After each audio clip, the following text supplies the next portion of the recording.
The highway stretched endlessly ahead, a ribbon of asphalt cutting through the Missouri darkness like a scar across the landscape. My headlights carved a pale tunnel through the night, illuminating nothing but mile markers and the occasional roadkill that had met its fate on this desolate stretch of Interstate 70.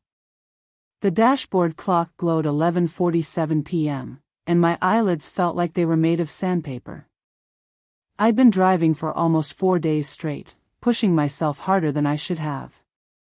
Oregon to North Carolina, a cross-country journey that seemed like a good idea when I'd accepted the job offer 3 weeks earlier. Just think of it as an adventure, my sister had said. A chance to see the country. What she hadn't mentioned was how the country looks at 2 in the morning when you're running on gas station coffee and sheer willpower. The radio had given up on me somewhere outside Kansas City, dissolving into static that sounded like the whispered complaints of every traveler who'd ever made this journey.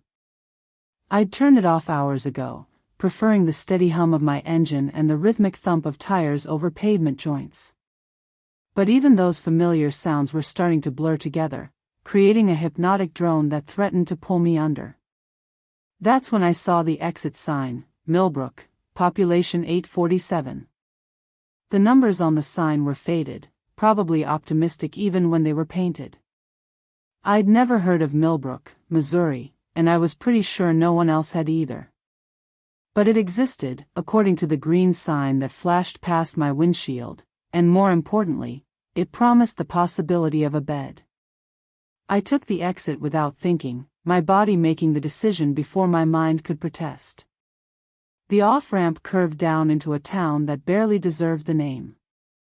A few streetlights flickered weakly, casting sickly yellow pools of light on empty sidewalks. Most of the storefronts were dark, their windows reflecting my headlights like vacant eyes. A gas station sat on the corner, its neon sign buzzing and crackling, half the letters dark. I drove slowly down what I assumed was Main Street, looking for any sign of lodging. There was a diner that looked like it had been closed since the Carter administration, a hardware store with a hand-painted sign, and several buildings that might have been shops or might have been abandoned. It was impossible to tell in the darkness. Just when I was starting to think I'd have to sleep in my car, I saw it. The Briar Inn. The motel sat at the far end of town like a period at the end of a sentence. It was a 2-story building shaped like an L, with rooms facing a central courtyard that contained a dry swimming pool filled with dead leaves. The architecture screamed 1960s roadside America, all flat roofs and geometric shapes that had probably looked modern once upon a time. But it was the sign that really caught my attention. A tall pole sign that rose 30 feet into the air, topped with the words, Briar Inn, in faded red letters. Below that, a smaller sign flickered, vacancy. The V and the C were dark, so it actually read A and Y, but I got the message. The neon buzzed and hummed like an angry insect, casting everything in an unsettling pink glow. In that light, the motel looked like something from a David Lynch fever dream, simultaneously mundane and deeply unsettling. I pulled into the parking lot, gravel crunching under my tires. There were maybe half a dozen cars scattered across the lot, most of them looking like they'd been there for days. Or weeks.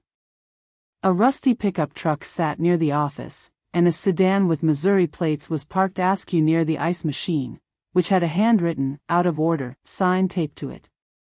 The office was a small building attached to the main motel structure, with large windows that should have been welcoming but somehow weren't. The interior was lit by fluorescent lights that made everything look greenish and institutional. I could see a desk, some chairs, and what looked like a coffee maker that had seen better decades. I sat in my car for a moment, engine ticking as it cooled, and wondered if I should keep driving. There was something about this place that felt wrong, though I couldn't put my finger on what it was. Maybe it was just fatigue playing tricks on my mind. Maybe it was the isolation of being in a town that Google Maps would probably need help finding. Or maybe it was the way the neon sign flickered, creating shifting shadows that seemed to move independently of the light source. But I was tired. Bone deep, aching tired. The kind of tired that makes your vision blur and your hands shake on the steering wheel. I needed sleep, and the Briar Inn was offering it. Beggars couldn't be choosers. I got out of the car, stretched muscles that had been cramped in the driver's seat for too many hours, and walked toward the office. The night air was thick and humid, carrying the smell of rain that might never come and something else, something organic and slightly unpleasant that I couldn't identify. The office door was glass with metal framing, the kind you'd find in any small business. A little bell hung from the top of the frame, positioned to announce arrivals. I pushed the door open, and the bell chimed with a sound that seemed too loud in the quiet night. "Hello?" I called. The office was exactly what I'd expected from the outside, tired, dated, and thoroughly depressing. The carpet was an indeterminate brown color that had probably started life as something else entirely. The walls were paneled in fake wood that had been popular sometime around the Nixon administration. Behind the counter, a pegboard held room keys attached to large plastic fobs shaped like miniature house keys. Most of the spots were filled, which I took as a good sign. There was a small bell on the counter, the kind you'd find in an old-fashioned hotel. I rang it, and the sound echoed in the small space like a funeral chime. Footsteps came from somewhere in the back, slow and deliberate. A door opened behind the counter, and a man emerged who looked like he'd been awakened from a deep sleep. He was maybe 60, with thinning gray hair and the kind of deep wrinkles that come from years of squinting at the sun. He wore a polo shirt that might have been green once but had faded to the color of old moss, and his movements had the careful deliberation of someone who'd rather be anywhere else. He looked at me with eyes that were neither friendly nor unfriendly, just tired. The kind of tired that went deeper than late nights and early mornings. The kind of tired that settles into your bones and never really leaves. "Need a room?" he asked. His voice was gravelly, like he'd been smoking for 40 years or hadn't spoken to anyone in days. "Yes, please. Just for tonight." He nodded and reached for the pegboard without asking any of the usual questions. How many people, smoking or non-smoking, king or double beds? He selected a key from the second row and placed it on the counter with a soft plastic click. "Room 210. Upstairs. End of the hall." The key fob was indeed shaped like a house, painted bright yellow but now faded to the color of old butter. The number 210 was stamped into the plastic in black numerals that had seen better days. "How much?" I asked. $45. I handed him 2 20s and a 5, and he took them without offering change or asking for identification or a credit card. No paperwork, no signatures, no questions about checkout time. Just the transaction and the key, like we were conducting business in some earlier, simpler era. "Ice machine?" I asked, remembering the out-of-order sign outside. He shook his head. "Broken. Has been for months. Room's got a sink, though." "Vending machines?" Another shake of the head. "Restaurant? Diner? Anything open in town?" "Nothing's open after 9. The conversation was clearly over. He was already turning away, shuffling back toward whatever room he'd emerged from. I took the hint, pocketed the key, and headed for the door. "Sir?" His voice stopped me at the threshold. I turned back. "Sleep well," he said, but there was something in his tone that made it sound less like a pleasantry and more like a warning. Outside, the night had gotten quieter, if that was possible. Even the highway traffic seemed to have died down, leaving only the buzz of the neon sign and the distant hum of a transformer somewhere in the darkness. I got my overnight bag from the car, just a small duffel with a change of clothes and toiletries, and looked up at the second floor of the motel. The building was shaped like an L, with the office at the corner and rooms extending in both directions. The second floor was accessible by 2 sets of stairs, one at each end of the building. My room, 210, would be at the far end, which meant using the stairs farthest from the office. The stairs were concrete with metal railings, painted white but now more of a gray color that suggested years of neglect. Each step echoed in the quiet night as I climbed, my footsteps seeming unnaturally loud. At the top, a long corridor stretched in both directions, lit by fluorescent fixtures that hummed with the same tired persistence as everything else in this place. Room numbers were painted on the doors in simple black numerals. 201, 202, 203. I walked past them, noting that most showed no signs of occupancy. No light leaking from under doors, no sounds of televisions or conversations, no shoes outside doorways or do not disturb signs hanging from handles. 209 was the second to last door, and I paused as I passed it. The door looked identical to all the others, painted brown, with a small peephole and a standard lock. But there was something about it that made me stop. Maybe it was the way the light hit it, or maybe it was just my imagination, but the door seemed somehow different. Darker, maybe.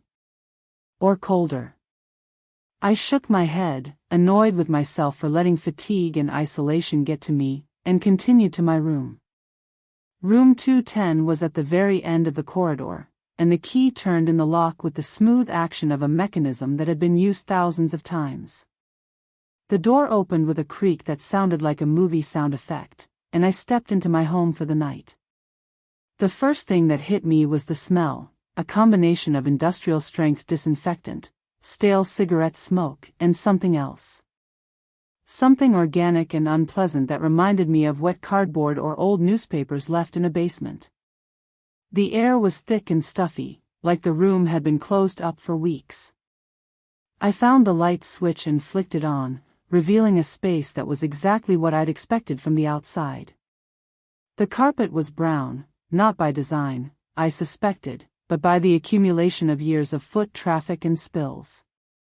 The walls were covered in wallpaper that had probably been intended to look cheerful, a pattern of small flowers on a cream background, but now looked faded and tired. Near the bedside lamp, a section of wallpaper had peeled away, revealing the bare drywall underneath. The bed dominated the small space, a double bed with a headboard that had been bolted to the wall. The bedspread was the kind of busy pattern that was designed to hide stains, and I suspected it was doing its job admirably. 2 pillows sat at the head of the bed, and I tried not to think too hard about how many heads had rested on them. A small table and 2 chairs sat under the room's single window, which was covered by curtains that had probably matched the bedspread when they were new. Now they were just 2 different shades of faded. The window looked out over the parking lot and the empty swimming pool, offering a view that was depressing even in daylight and actively hostile at night. Against one wall stood a dresser that also served as a television stand, though the TV looked like it predated cable television by several years. Next to it was a small sink with a mirror above it, the kind of convenience that had probably seemed like a luxury when the motel was new. But it was the door that really caught my attention. On the wall opposite the bed was another door, painted the same brown as the main entrance but clearly different in purpose. This was an adjoining door, the kind that connected 2 rooms when guests needed extra space or families wanted to stay together. It had 2 locks, the standard deadbolt and a sliding chain latch. Both were engaged. I stared at that door for a long moment, realizing what it meant. This door connected to room 209, the room I'd passed in the hallway. The room that had given me that strange feeling of unease. I shook my head again, dropped my bag on one of the chairs, and kicked off my shoes. I was letting my imagination run away with me. It was just a door. Just a standard motel feature. Nothing more. I sat on the edge of the bed, and the mattress sagged under my weight with a tired sigh. The bed springs creaked, and I wondered briefly how many travelers had sat in this exact spot, how many people had stared at that same adjoining door and wondered about the room on the other side. But I was too tired for philosophy. I needed sleep, and this bed, saggy springs, questionable bedspread, and all, was going to provide it. I didn't even bother changing out of my clothes. I just fell backward onto the bed, feeling the day's tension start to drain from my muscles for the first time in hours. The ceiling was textured plaster, painted white but yellowed with age and nicotine stains. Water damage had created irregular brown patches that looked disturbingly like abstract art, or maybe like faces, if you stared at them long enough and let your imagination fill in the details. I closed my eyes, not wanting to see what faces my tired mind might conjure from those stains. Sleep came quickly, the deep, heavy sleep of exhaustion. For maybe 30 minutes, I was blissfully unconscious, my body finally getting the rest it had been craving for days. And then I heard it. Thud. My eyes snapped open, my body going from complete relaxation to high alert in an instant. I lay still, listening, wondering if I'd dreamed the sound. Thud. There it was again. A heavy sound, like something large hitting the floor. Or maybe like something being dropped. It was coming from the room next door, room 209. I sat up, my heart already beginning to race. The sound was definitely coming from the other side of the adjoining door. Someone was in there, which meant the desk clerk had been wrong. Or lying. For a moment, there was silence. I started to convince myself that maybe I'd imagined it, that exhaustion was playing tricks on my mind. But then I heard something that made my blood turn to ice water. A scream. Not the scream of someone watching a horror movie or playing around. This was real. Raw. Desperate. It was the sound of someone in genuine terror, and it was coming from room 209. I jumped off the bed and moved to the adjoining door, pressing my ear against the painted wood. The sound was muffled, but I could hear it clearly now. A woman's voice, high and panicked. "Stop," she screamed. "Please, stop." There was another thud, followed by what sounded like furniture being overturned. A lamp hitting the floor, maybe, or a chair being knocked over. Then more screaming, even more desperate than before. "Help me. Somebody help me." I backed away from the door, my mind racing. Someone was being attacked in the room next door. Someone was in trouble, and I was the only one who could hear it. I needed to call for help, needed to do something. I grabbed my phone, but there was no signal. Of course there wasn't. This godforsaken town probably had cell coverage roughly equivalent to the moon. I'd have to use the room phone. But as I reached for the ancient telephone on the bedside table, the sounds from next door stopped. Complete silence. Not the gradual quiet of a situation resolving itself, but the sudden, absolute silence of something ending. Badly. I stood frozen, phone in my hand, listening to nothing. The quiet was somehow worse than the screaming had been. At least the screaming meant someone was alive to scream. That's when I heard the knocking. Not on my main door, which would have made sense if someone was seeking help. This knocking was coming from the adjoining door, the door that connected my room to room 209. Knock. A slow, deliberate sound. Heavy, like someone using their whole fist rather than just knuckles. Knock. The sound seemed to echo in the small room, bouncing off the walls and ceiling before settling into the silence like a stone dropped into still water. I stared at that door, my heart hammering against my ribs. Someone was on the other side. Someone who had just been screaming for help. Someone who might be injured. Someone who needed assistance. But every instinct I had was screaming at me not to open that door. Not to slide back those locks and see what was waiting on the other side. Knock. The sound came again, and this time I could swear I heard something else with it. A whisper, maybe. Or a sob. It was too faint to make out words, but there was definitely a voice accompanying that methodical knocking. I approached the door slowly, my bare feet silent on the brown carpet. The locks were simple, a standard deadbolt and a chain latch. It would take maybe 10 seconds to open them and see what was happening in room 209. But as I reached for the deadbolt, something stopped me. Call it intuition, call it cowardice, call it whatever you want. But something deep in my brain was sending up warning flares, telling me that opening that door would be the worst mistake of my life. Instead, I picked up the room phone and dialed 0. It rang once before the desk clerk picked up. His voice was thick with sleep, but he answered quickly enough that I suspected he hadn't been sleeping deeply. Front desk. "This is room 210, I said, trying to keep my voice steady. "I need you to come up here right away. There's something happening in room 209. Someone's in trouble." There was a pause. A long pause. What kind of trouble? I heard screaming. A woman screaming for help. And now someone's knocking on the door between our rooms. Another pause, longer this time. "Sir," he said finally, "room 209 is unoccupied." "What do you mean unoccupied?" "I just heard someone screaming in there." There was crashing, like furniture being thrown around. "And now someone's knocking on my door." "No one is staying in room 209, he repeated, his voice firm but tired. "That room hasn't been rented in weeks." I looked at the adjoining door, half expecting to hear another knock to prove him wrong. But the room next door was silent now. "Look," I said, "I don't care what your paperwork says. Someone is in that room, and they might be hurt. Can you come up here and check it out with me?" There was a long sigh from the other end of the line. "I'll meet you at the top of the stairs," he said finally. "Give me 5 minutes."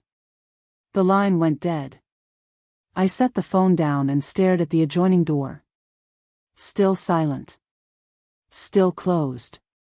Still somehow menacing in a way that a simple door shouldn't be. I put my shoes back on and grabbed my room key. Whatever was happening here, I wasn't going to face it in bare feet. As I moved toward the main door, I glanced back at the adjoining door one more time. The locks were still engaged. The deadbolt was still turned, the chain latch still secured. But somehow, the door looked different. It looked like it was straining against those locks, like something on the other side was pushing against it with tremendous force. I blinked, and the door looked normal again. I stepped out into the corridor, pulling my door shut behind me. The hallway was exactly as I'd left it, dimly lit, empty, and institutional. The fluorescent fixtures hummed their tired song, and somewhere in the distance, a transformer buzzed with electrical current. I walked to room 209 and stood in front of it, listening. Silence. Not just quiet, complete, absolute silence. No television, no air conditioning, no sounds of occupancy at all. The kind of silence you only get from a genuinely empty room. But that was impossible. I'd heard the screaming. I'd heard the furniture crashing. I'd heard the knocking on the door between our rooms. Hadn't I? Standing there in the hallway, with the fluorescent lights humming above me and the empty town spreading out in all directions below, I started to wonder if fatigue and isolation were playing tricks on my mind. Maybe I'd been dreaming. Maybe the stress of the long drive and the strange atmosphere of this place had combined to create auditory hallucinations. But the sounds had been so real. So vivid and immediate and terrifying. Footsteps echoed from the stairwell, slow and heavy. The desk clerk appeared at the top of the stairs, moving with the same deliberate pace he'd shown in the office. He looked even more tired than before, if that was possible, and there was something in his expression that suggested this wasn't the first time he'd been called to investigate room 209. He walked up to me without saying a word, pulled a large ring of keys from his pocket, and selected one with the practiced efficiency of someone who'd done this many times before. "You sure you heard something?" he asked, sliding the key into the lock. "Positive." A woman screaming. Furniture crashing. Someone knocked on the adjoining door. He paused with his hand on the key. "What kind of knocking?" "Slow. Deliberate. 3 times. Something flickered across his face, recognition, maybe, or resignation. "Stay here," he said, and turned the key. The lock clicked open with a sound that seemed too loud in the quiet hallway. The clerk pushed the door open slowly, revealing a slice of darkness beyond. He reached inside and flicked on the light. What I saw made no sense at all. The room was empty. Not just unoccupied, completely untouched. There was a thin layer of dust on every surface, the kind of dust that accumulates over weeks or months of neglect. The bed was still made, but the bedspread was covered with a clear plastic sheet, the kind hotels use to protect furniture in unused rooms. There was no television on the dresser. No lamps on the nightstands. No personal belongings anywhere. The room looked like it was between guests, waiting for housekeeping to prepare it for the next occupant. But more than that, it looked like it had been waiting for a very long time.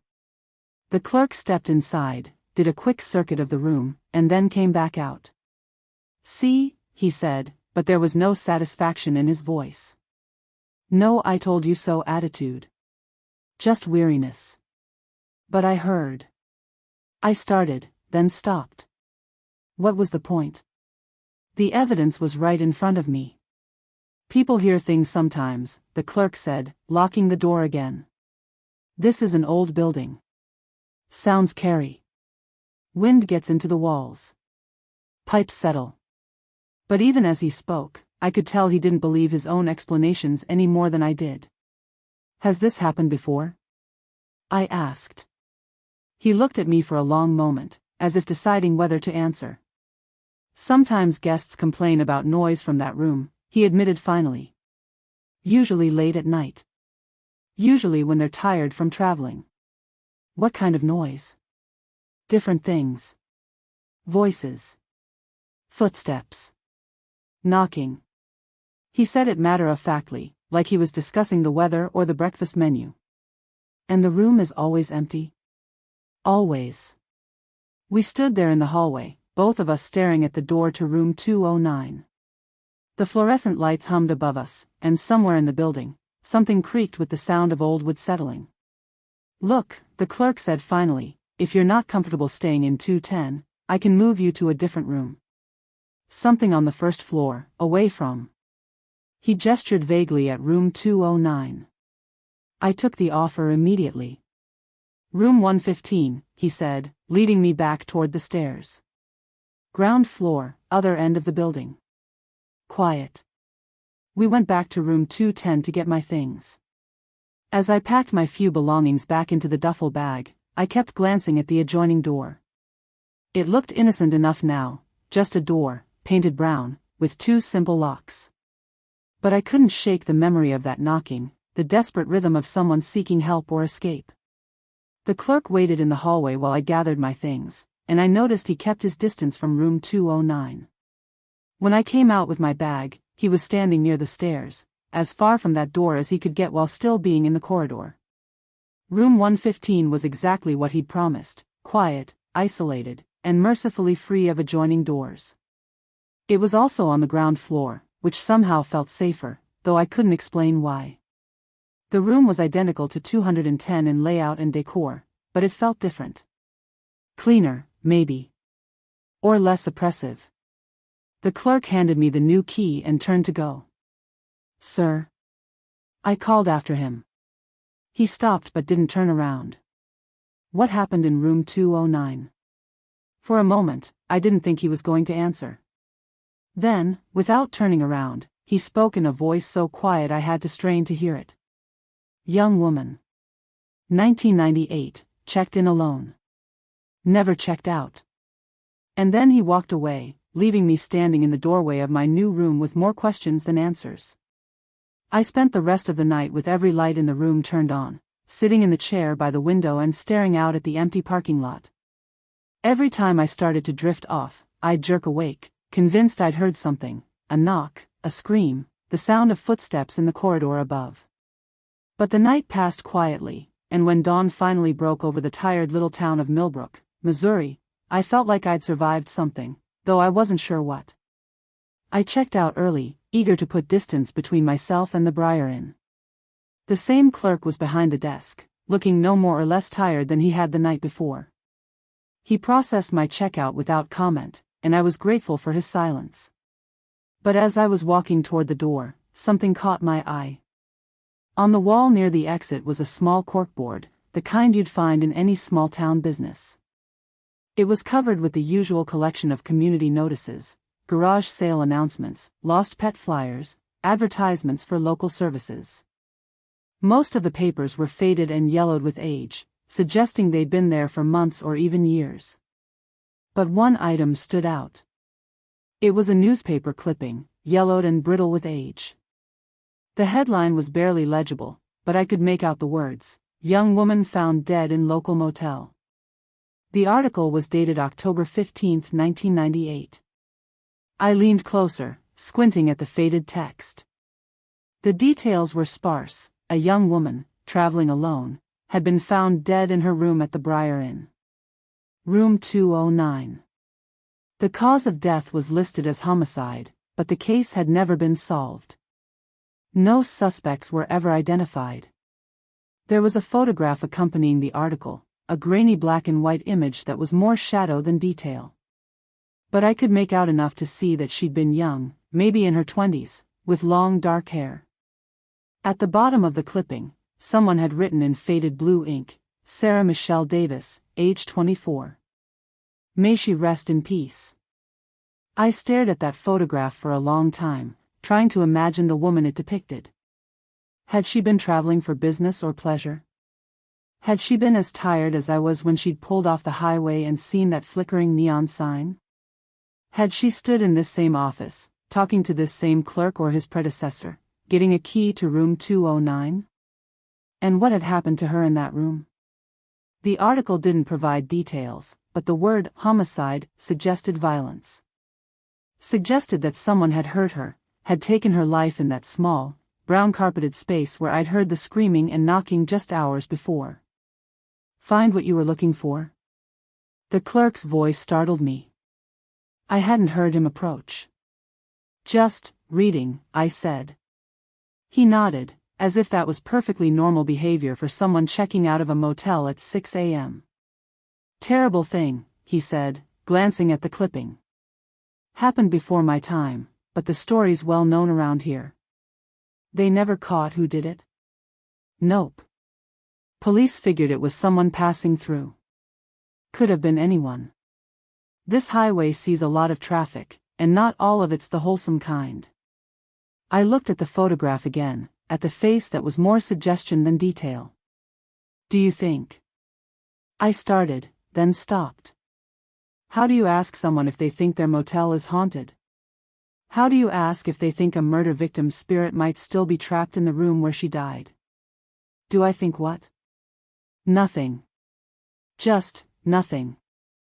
I walked toward the door, but his voice stopped me.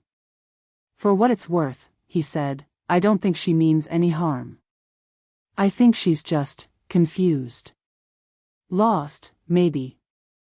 Looking for help that never came." I turned back to look at him, but he was already walking away, disappearing into the back room behind the front desk. I got in my car and drove away from the Briar Inn as fast as the speed limit would allow. But even as the motel disappeared in my rearview mirror, even as I merged back onto the interstate and rejoined the flow of normal traffic heading toward normal destinations, I couldn't shake the image of that photograph or the memory of that desperate knocking. The rest of my drive to North Carolina passed without incident. I stayed in chain hotels with digital locks and security cameras, places where the rooms were identical and anonymous and mercifully free of history. I never again stayed in a small-town motel, never again trusted a flickering neon sign or an empty parking lot.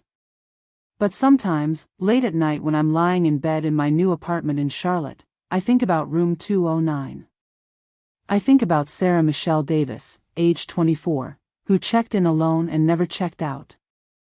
I think about that adjoining door and the desperate sound of someone knocking, someone asking for help that I was too afraid to give. And sometimes, just sometimes, I think I hear it again. Knock. Knock. Knock. The sound of someone who's still waiting, still hoping, still trying to reach across the divide between the living and the dead to find the help that never came. I tell myself it's just my imagination. Just the sound of settling wood or creaking pipes or the wind rattling windows. Just the normal sounds that old buildings make in the quiet hours before dawn. But deep down, I know better. Deep down, I know that some sounds can't be explained away. And some doors should never be opened.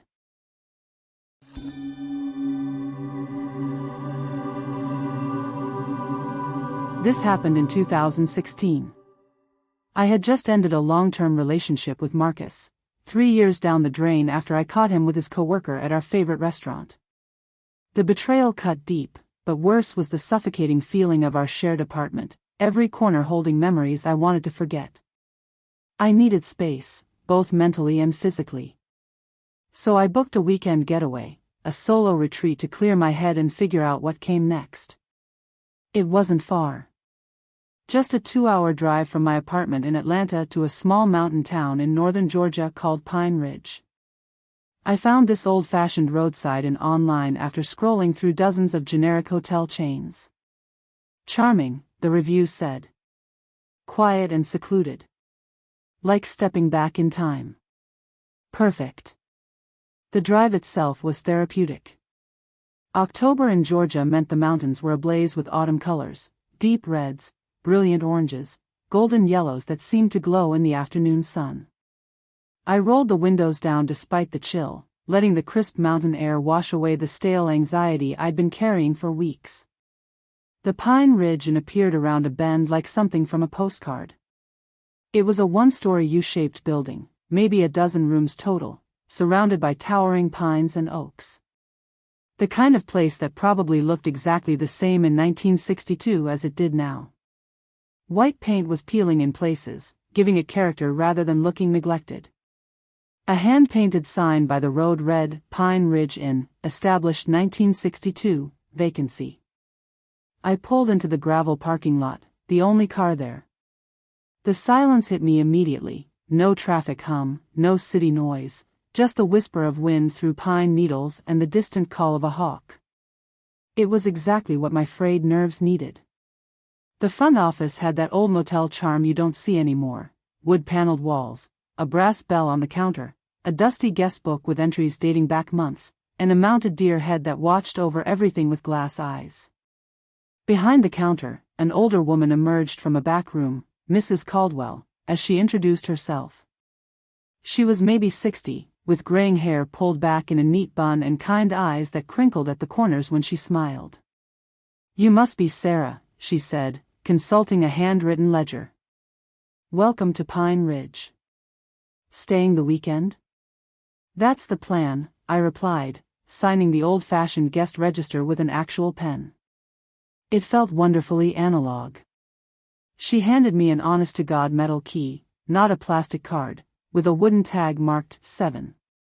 "Room 7's at the end there," she said, pointing through the window toward the far wing of the U-shaped building. "Nice and quiet. Beautiful view of the woods." Then she paused, as if remembering something. "Oh, and the windows stick a little in that room, so don't force them too hard. Old building, everything settles funny after a while." I found that oddly specific, but didn't think much of it. Old buildings had their quirks. Room 7 was exactly what I expected from a place like this. Small but cozy, with that particular smell of old wood and lavender cleaning products. 2 bedside lamps with yellowed shades, floral curtains that looked original to the 1960s, a bed with a mattress that creaked when I sat on it, and a little wooden desk positioned perfectly beneath the front window. The window itself was large, larger than you'd expect for a motel room, and offered a clear view of the gravel parking lot and, beyond that, an unbroken wall of forest that seemed to stretch forever. No other buildings, no power lines, no signs of civilization. Just trees and more trees, their branches swaying gently in the afternoon breeze. I unpacked my small suitcase, changed into comfortable clothes, and tested the window Mrs. Caldwell had mentioned. The latch was indeed stiff, requiring some effort to open and close, but it worked fine. The glass was old but clean, and when I pressed my face against it, I could see my breath fog slightly on the cool surface. That first evening was blissful. I microwaved a simple dinner, nothing fancy, just something to fill my stomach, and took it outside to eat on the wooden bench positioned in front of room 7. The sun set behind the woods in the most incredible display of color I'd seen in years. Deep orange melted into purple, then into the soft blue of twilight. As darkness settled, I could hear the forest coming alive, the hoot of an owl, the rustle of small creatures in the underbrush, the gentle creaking of tree branches in the wind.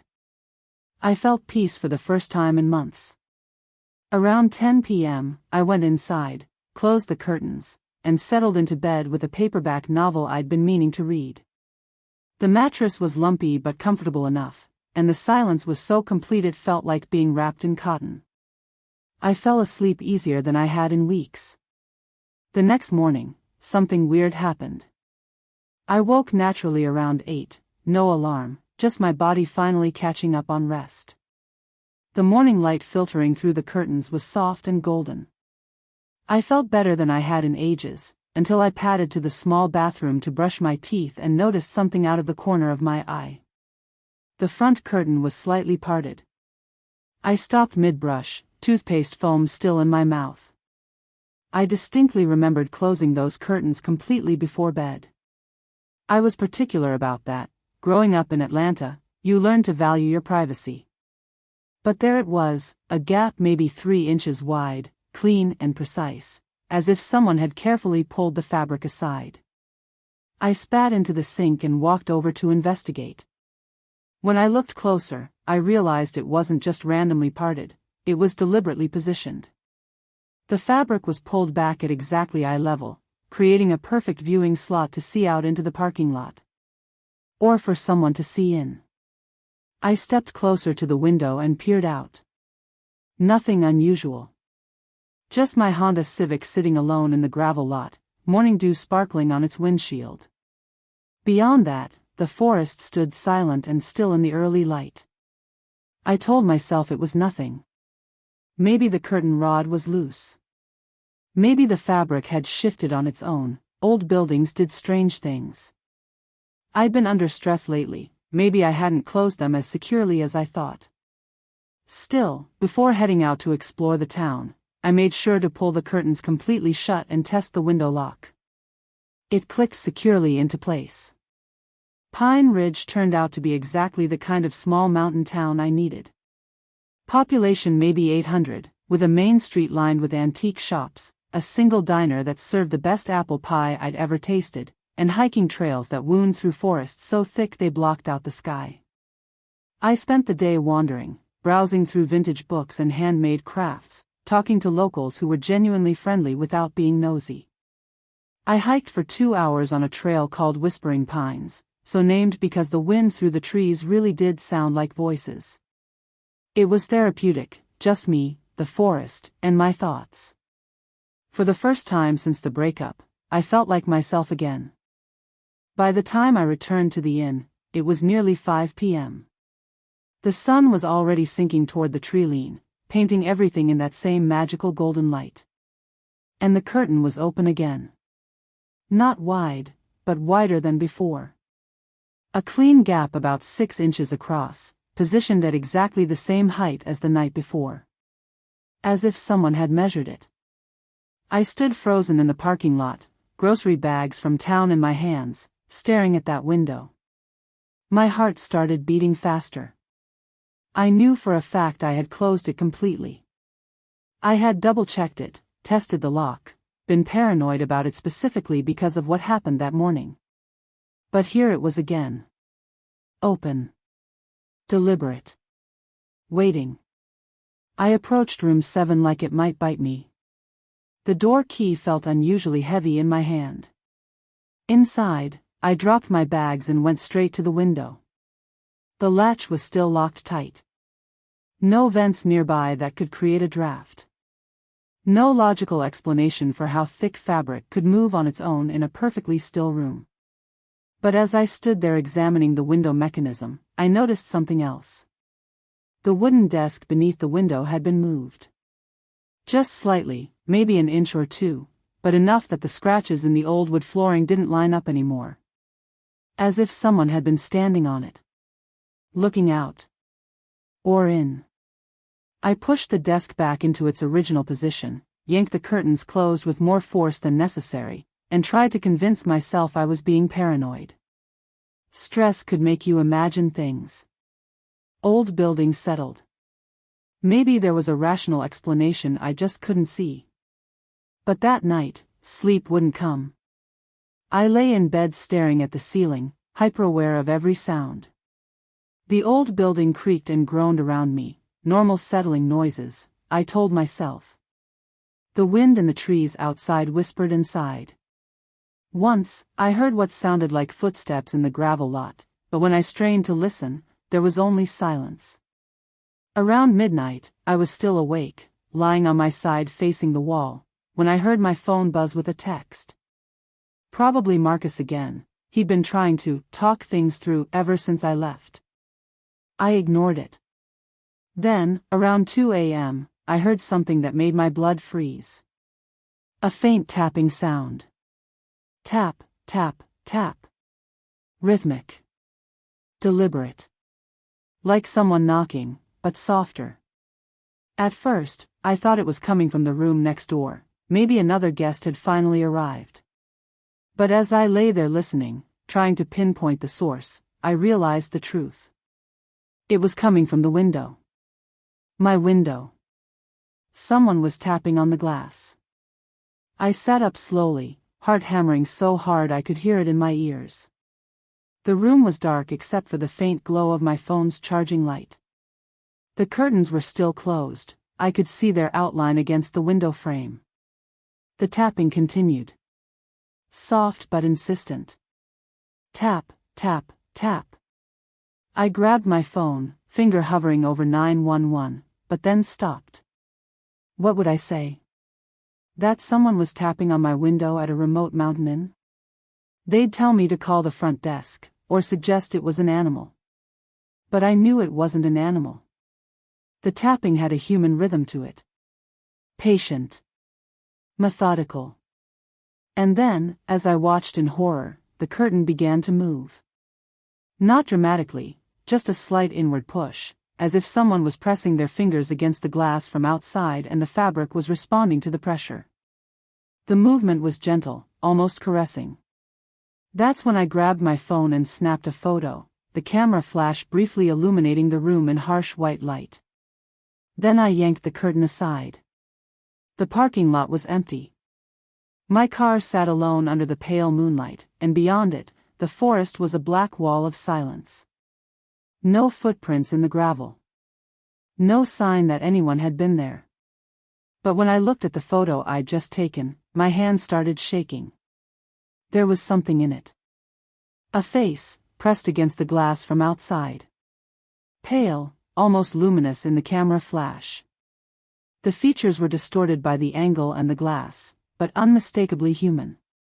Wide eyes that seemed to reflect light like an animal's. And the mouth, stretched in what might have been a smile, but wrong somehow. Too wide. Too knowing. The face filled the entire window frame, as if whoever it was had been standing with their nose pressed directly against the glass. I stared at the image for a full minute, my rational mind trying to find an explanation. A reflection of the room's interior? A trick of light and shadow? But no, the face was clearly outside, behind the glass, looking in. Looking at me. Then, without really thinking about it, I deleted the photo. I don't know why I did that. Fear, maybe. Denial. Some primitive part of my brain that believed if I destroyed the evidence, I could pretend it never happened. Make it not real. But deleting a photo doesn't erase memory. I spent the rest of the night sitting in the room's single chair, lights on, curtains open, watching the empty parking lot. Nothing moved except the trees swaying in the breeze. No one came. No more tapping. But I couldn't shake the feeling that I was being watched. The next morning, I packed my bags before the sun was fully up. I needed to leave. Whatever was happening here, whether it was real or some kind of stress-induced breakdown, I couldn't handle another night of it. Mrs. Caldwell was already in the front office when I approached the desk, looking like she'd been awake for hours. She took one look at my face and her expression shifted from cheerful hospitality to something more guarded. "Checking out early?" she asked, though it wasn't really a question. "Yes." Something came up. I tried to keep my voice steady, but Mrs. Caldwell had been running this place for decades. She could read people. Everything all right in room 7? I hesitated. Part of me wanted to just pay and leave, pretend nothing had happened. But a stronger part needed answers. Does anyone else have a key to my room? I asked. Her face went very still. Why do you ask? So I told her.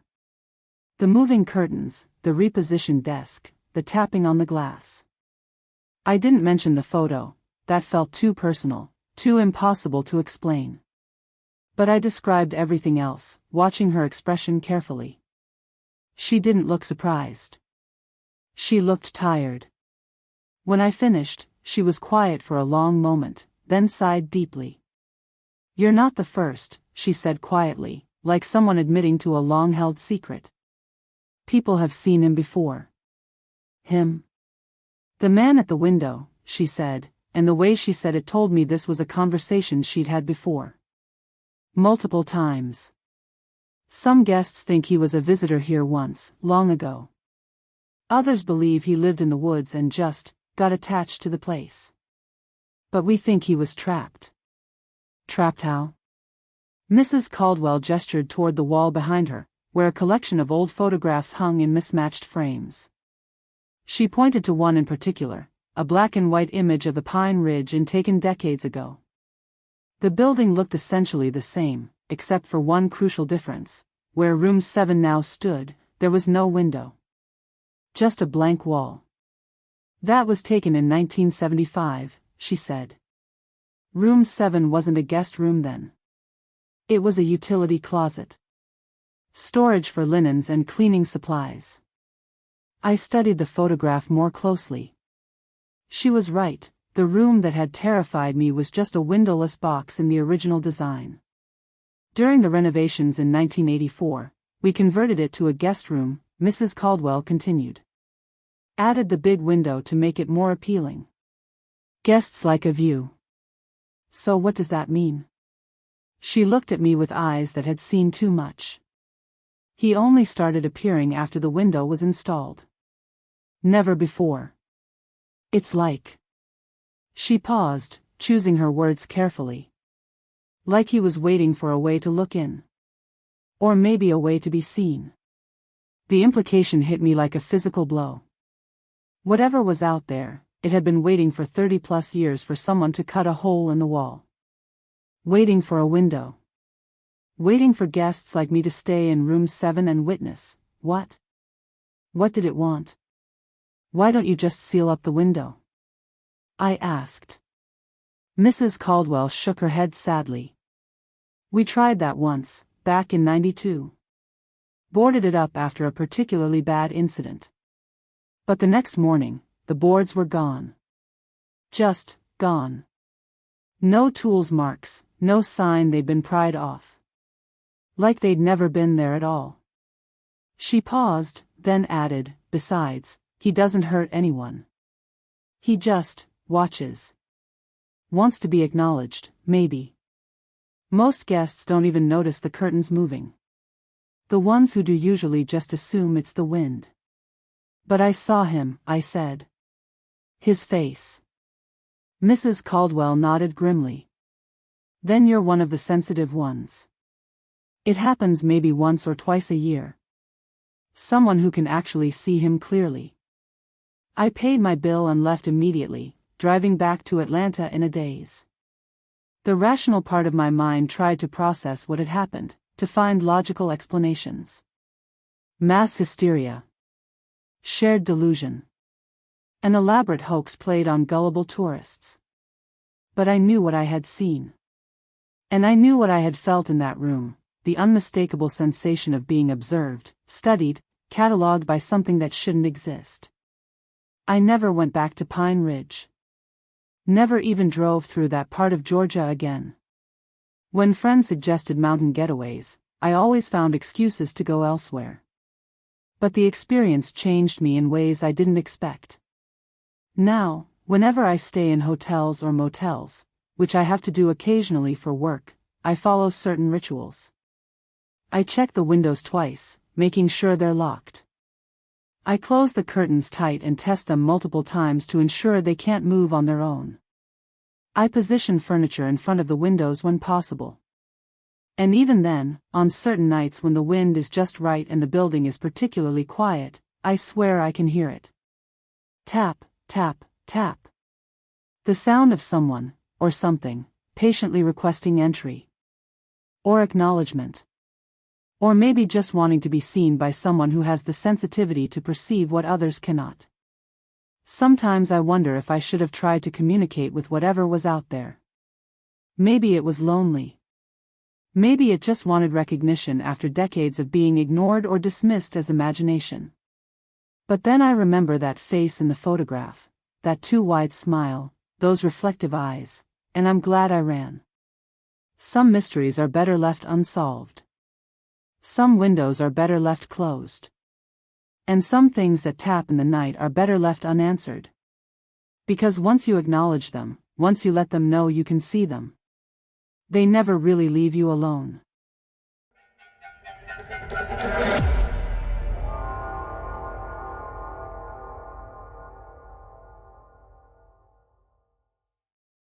This happened in the winter of 2014, in a cheap little motel off the highway in western Pennsylvania. I was driving cross-country to start a new job in Denver, a marketing position that finally felt like my break after years of dead-end work. This was just supposed to be a pit stop. One night. That's all. I'd been driving for 12 hours straight when the snow started falling. At first, it was just a light dusting on the windshield, but within an hour it turned into a full-blown blizzard. The kind where your headlights only illuminate a wall of white and you can't see the road lines anymore. My hands were cramped from gripping the steering wheel so tight. There was a blizzard coming down hard, and visibility was garbage, so I pulled off at the next exit and followed the signs to a place called the Birchwood Inn, a name that sounded way nicer than what I got. The exit ramp was barely plowed. I had to creep down it at maybe 10 miles per hour, my car sliding slightly on the packed snow. The signs were old and weathered, pointing down a frontage road that seemed to stretch forever into the darkness. For a moment, I wondered if I'd made a mistake, if maybe I should have pushed through to the next town. But turning back meant driving into that wall of snow again, and I wasn't sure my nerves could handle it. It was one of those one-story motels with outdoor entrances and buzzing neon signs that flickered like they were apologizing. A single car sat in the parking lot beside mine, an old sedan covered in snow that looked like it had been there for days. The front desk was inside a stuffy little lobby that smelled like old carpet and cigarettes, with wood paneling that was probably installed in the 70s and never updated. The woman behind the counter didn't even look up when I stepped in. She was maybe 60, with graying hair pulled back in a loose ponytail and wearing a cardigan that had seen better days. She was reading a paperback romance novel, her finger tracing along the lines. Just handed me a key with a plastic tag and muttered, "Room 6. The key was old brass, attached to a diamond-shaped plastic fob that read Birchwood Inn in faded gold lettering. I noticed there were scratches on it, like it had been dropped many times. I asked if they had backup power in case the storm knocked it out. She finally looked up then, and I caught something in her eyes, not annoyance, but something else. A flicker of what might have been concern, or maybe warning. But it passed so quickly I thought I'd imagined it. "Nope," she said. "Just wait it out if that happens." Great. I wanted to ask about other rooms, maybe something closer to the lobby or on the opposite end of the building, but something about her manner told me this conversation was over. She'd already gone back to her book. I parked in front of room 6, grabbed my overnight bag, and went inside. The room was small, dusty, and freezing cold. The carpet was that industrial brown that's supposed to hide stains but just makes everything look dirty. There was a double bed with a faded floral comforter, a small dresser with a mirror that had black spots around the edges, and a tiny bathroom with a shower that looked like it hadn't been properly cleaned in months. The heater was one of those ancient wall units that sounded like a chainsaw when it ran. But it worked. So I cranked it up, pulled the thick curtains shut, and sat on the bed scrolling through my phone. The curtains were heavy and dark green, the kind that blocked out all light when closed. They smelled musty, like they'd absorbed years of cigarette smoke and stale air. When I pulled them shut, the room felt completely sealed off from the world outside. No signal. No Wi-Fi. Just me, the heater, and the storm outside. I tried calling my girlfriend Sarah to let her know I'd stopped for the night, but the call wouldn't go through. Even emergency calls showed no service. I was completely cut off, which made me more nervous than I wanted to admit. I'm one of those people who feels anxious when I can't check my phone or reach someone if I need help. I ordered a pizza from a local place I'd seen advertised on a flyer in the room, but when I called from the room's landline, they said they weren't delivering in the storm. The delivery guy had gone home hours ago. So I made do with the stale granola bars I had in my bag and a warm Coke from the vending machine outside. By 10 p.m., the wind had gotten brutal. I could hear snow hitting the windows, the glass rattling slightly with each gust. The storm sounded alive outside, howling and moaning like something trying to get in. I'd never experienced weather quite that fierce before. Growing up in Florida, the worst I'd dealt with were hurricanes, but those felt different. More predictable, somehow. I tried to distract myself by watching TV, but the reception was terrible, just static and the occasional ghost image of what might have been a sitcom or commercial. The rabbit ear antennas on top of the set were bent and wrapped in aluminum foil that someone had twisted into rough sculptures. Then, everything went dark. The heater died with a wheeze. The lamp blinked off. The TV screen collapsed to a tiny white dot before disappearing entirely. My phone screen was the only light left in the room, casting everything in an eerie blue glow. The power had gone out. The silence was immediate and complete. Without the heater's constant rumble, I could hear every sound the building made, the settling of old wood, the wind finding gaps in the walls, the distant creak of something shifting in the motel structure. It was the kind of quiet that makes you aware of your own heartbeat. I sighed, grabbed my flashlight from the glove compartment, thankfully I travel prepared, and lit up the room. The beam was strong and white, cutting through the darkness and making the shadows dance on the walls. I figured I'd just get under the covers and try to sleep. Maybe the power would come back before morning. But something felt wrong. I don't know why. Just this weird weight in the room. Like the air was thicker, harder to breathe. The temperature seemed to drop even more without the heater, but it wasn't just cold. It was the kind of cold that comes from something being absent rather than something being present, if that makes sense. I kept the flashlight on and did a quick sweep of the room, just to make myself feel better. The beam moved across the dresser, the bathroom door, the corner where my bag sat. Everything looked normal, but normal felt different now. The shadows seemed deeper, more solid. I brushed it off, turned off the flashlight to save battery, and climbed into bed. The room was pitch black, but I knew the layout well enough by then. The bed was positioned so that my feet pointed toward the window, and the dresser was to my right. The bathroom door was closed, thankfully. I've never liked sleeping with bathroom doors open. The sheets were cold and felt slightly damp, like they hadn't been properly dried. I pulled the comforter up to my chin and tried to get comfortable, but the mattress had a dip in the middle that made it hard to find a good position. As I lay there trying to sleep, I kept hearing these tiny noises. Faint clicking sounds. Like fingernails tapping on wood, or maybe like dice being rolled very gently across a hard surface. At first, I thought maybe it was the heater settling. Even though it was off, old units sometimes make noise as they cool down. Or maybe something had fallen from the dresser when the power went out. Hotels are full of weird sounds, and I tried to convince myself this was just another one of those things. But the clicking was rhythmic. Deliberate. Click click. Pause. Click click click. Pause. It seemed to be coming from somewhere near the foot of the bed, but I couldn't pinpoint exactly where. I held my breath and listened harder, trying to make sense of it. Then I heard breathing. Not mine. A low, raspy inhale, exhale, coming from the foot of the bed. The breathing was wrong somehow. Too slow, too deep. Like someone was trying very hard to breathe quietly but couldn't quite manage it. Each exhale came with a slight whistle, as if the air was passing through damaged tissue. I froze. My entire body went rigid under the covers. I didn't want to move. Didn't want to look. Didn't want to do anything that might confirm what I was hearing. Maybe I was dreaming. Maybe the stress of the drive and the storm had gotten to me.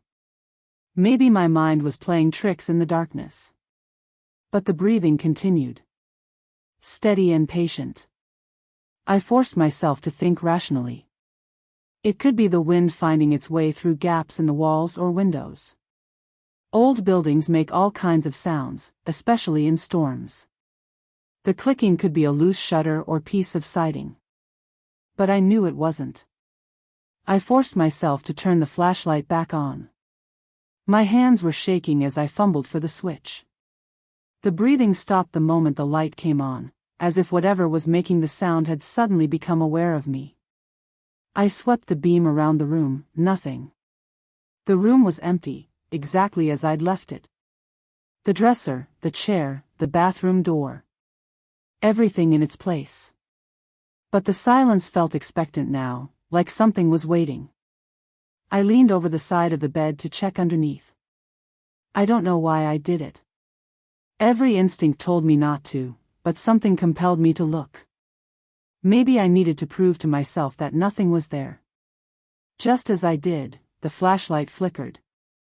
The beam wavered, dimmed, then flared bright again for just a moment. And in that half-second before it blacked out, I saw something. A shape. Curled up under the bed. Long limbs folded at impossible angles.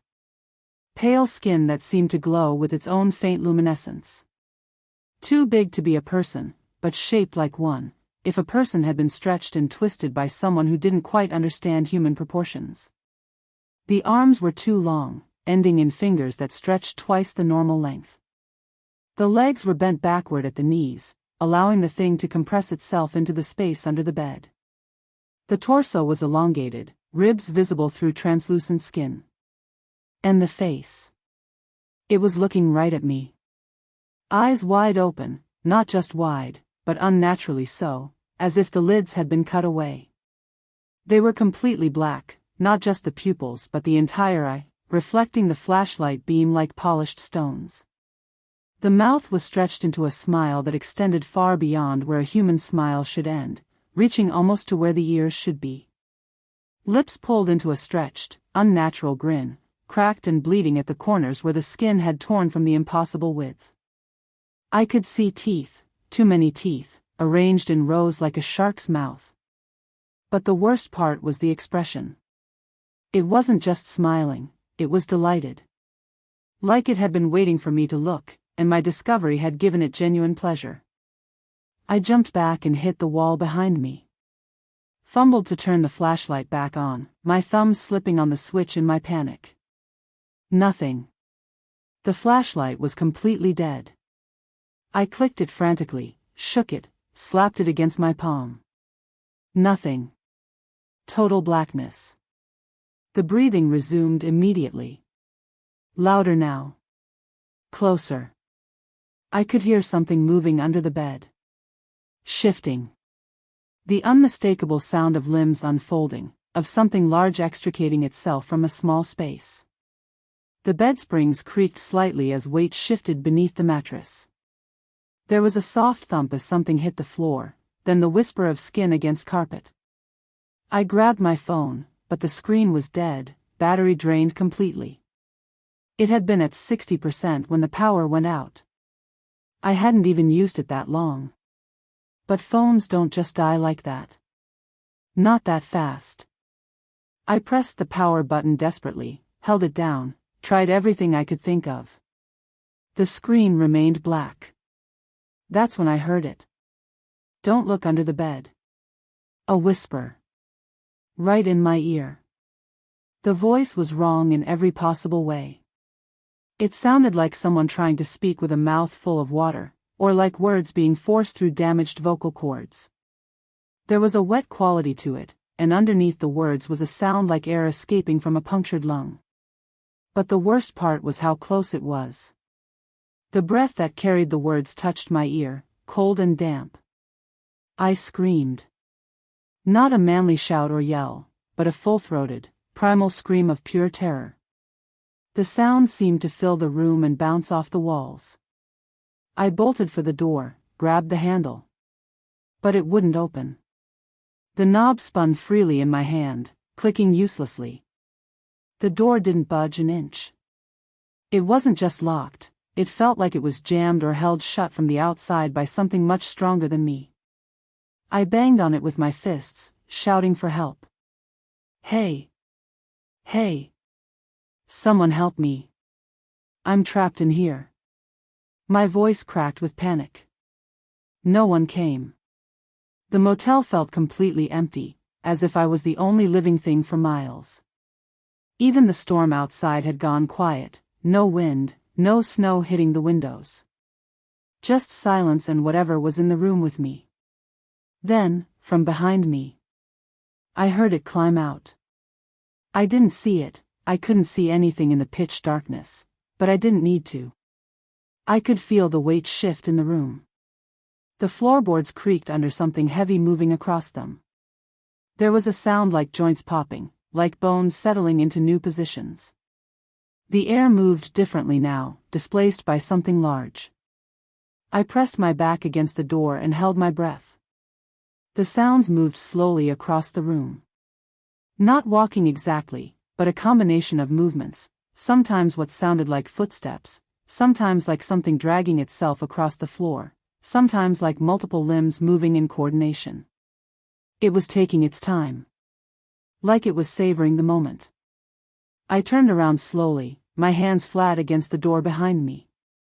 The flashlight flickered on just long enough to show me its silhouette. For one terrible second, I could see it clearly. It was standing near the dresser, but standing wasn't the right word. It was positioned there, its body arranged in a way that suggested it could move in any direction at any moment. Tall, much taller than it had appeared when curled under the bed. At least 7 feet, maybe 8. The limbs I'd seen were even longer when extended, giving it an insect-like quality. The arms hung down past where knees should be, ending in those impossibly long fingers. Bones too long for any earthly creature. The proportions were all wrong, as if someone had taken a human form and stretched it like taffy, extending some parts while leaving others unchanged. Its head tilted at an unnatural angle, not just to one side, but twisted as if the neck could rotate much further than it should. I could see the outline of its spine through the pale skin, each vertebra clearly defined. And it smiled again. Not like a person smiles. The grin stretched from ear to ear, lips cracked and split where they'd been forced beyond their limits. I could see the dark hollow of its mouth, and those rows of teeth gleaming wetly. The gums were black, and there was something trickling from the corners of its mouth. Eyes hollow and twitching like they were scanning me, taking in every detail of my terror with obvious pleasure. Then it darted toward the corner of the room and vanished into the shadows. Not walked, not ran, darted. Like a spider or some other multi-limbed creature, moving faster than anything that size should be able to move. Gone. But not really gone. I could feel it watching me from somewhere in the darkness. The presence was still there, patient and amused. I didn't sleep that night. I sat with my back against the door, dead flashlight clutched in one hand, feeling the cold creep in from the disabled heater. The temperature dropped steadily. My breath began to fog, and I could feel the chill seeping through my clothes. But I didn't dare move away from the door or try to find the heater controls. Hours passed like years. The storm outside eventually stopped. The wind died to nothing. But the room remained wrong. The air stayed thick and oppressive, and I never stopped feeling like I was being observed. Sometimes I thought I heard movement, a soft scraping sound or the whisper of something shifting position, but I couldn't tell where it was coming from. I found myself counting my heartbeats, then my breaths, just to have something to focus on besides the darkness and whatever was sharing it with me. Around 3 a.m., I started talking to myself. Quietly, under my breath, just to hear a human voice. I recited song lyrics, told myself the plot of movies, anything to fill the silence. But my voice sounded small and pathetic in that room, and eventually I stopped. The waiting was the worst part. Not knowing when or if something would happen. Not knowing if dawn would ever come. Around 6 a.m., the lights came back on with a buzz. The sudden brightness was shocking after so many hours of darkness. I squinted and blinked, my eyes watering from the fluorescent glare. The room looked exactly as it had when I'd first entered. Clean, empty, normal. The bed was still made on one side where I hadn't been lying. My bag sat where I'd left it. Everything was in its place. But I could smell something now that I hadn't noticed before, a sweet, cloying odor like flowers left too long in water. Decay masked with perfume. I ran straight out and drove off without checking out. I threw my bag in the car, started the engine, and peeled out of that parking lot like the devil himself was chasing me. I didn't even scrape the ice off my windshield properly, just enough to see through. I drove for 2 hours straight before I felt safe enough to stop for gas. My hands were still shaking when I filled the tank. 2 days later, curiosity got the better of me. I was settled into my new apartment in Denver, trying to convince myself it had all been some kind of stress-induced hallucination brought on by the long drive and the storm. But I couldn't let it go. I searched Birchwood Inn online, hoping to find some explanation, or at least confirm I wasn't the only one who'd had a strange experience there. Most of the search results were just generic travel sites with basic information. A few reviews, mostly negative, complaining about outdated rooms and poor service. Nothing unusual. But I kept digging. I found a single article, archived from 1991, buried deep in the digital records of a local Pennsylvania newspaper. The headline read, "Man found dead in motel room under mysterious circumstances." A man had died in room 6. His name was David Chen, a traveling salesman passing through on his way to Pittsburgh. Found by housekeeping the next morning after he'd failed to check out. Suffocated under the bed. No forced entry. No signs of struggle. No indication of how or why he'd ended up in such a strange position. The room was locked from the inside, keys still on the nightstand. The article said he'd been discovered curled up in the narrow space beneath the bed frame, his body contorted to fit in the confined area. His face was described as twisted in an expression of extreme terror. No forced entry. No signs of trauma. Just, under the bed. Face twisted in horror. The coroner had listed it as inconclusive cause of death, unable to determine what had killed him or why he'd crawled under there. The strange part? According to the motel's phone records, he had called the front desk moments before he died. The call was logged at 3:47 a.m. The desk clerk remembered it clearly because it was the middle of the night and the caller had sounded terrified. All he said was, "Something crawled out from under the bed." And it told me not to look. The line went dead after that. When the clerk tried to call back, there was no answer. I read that article 5 times, memorizing every detail. Then I searched for more information about the motel, about other incidents, about anything that might explain what I'd experienced. I found references to other deaths over the years. Not many, and spread out over decades, but enough to form a pattern. Always room 6. Always mysterious circumstances. Always during power outages. The motel had changed hands several times, but it always reopened. The current owners, according to public records, had bought it for almost nothing in 2008. I never drove that route again. When I have to travel cross-country, I take a different highway entirely, even though it adds hours to the trip. But sometimes, when I'm lying in bed in the dark, I think about that thing under the bed. About its impossible smile and those hollow, twitching eyes. And I wonder if it's still there, waiting patiently in room 6 for the next traveler who gets caught in a storm. Waiting for someone else to look under the bed. Even now, 10 years later, I sleep with a light on. I've never been able to shake the feeling that darkness isn't empty. That sometimes, something is waiting in it. Something that doesn't want to be seen, but likes to watch. I'm sharing this story because I think people should know.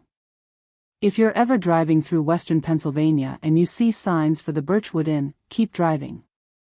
Find somewhere else to stop. And if you do end up staying in a motel during a storm, any motel, don't look under the bed. Some things are better left unseen.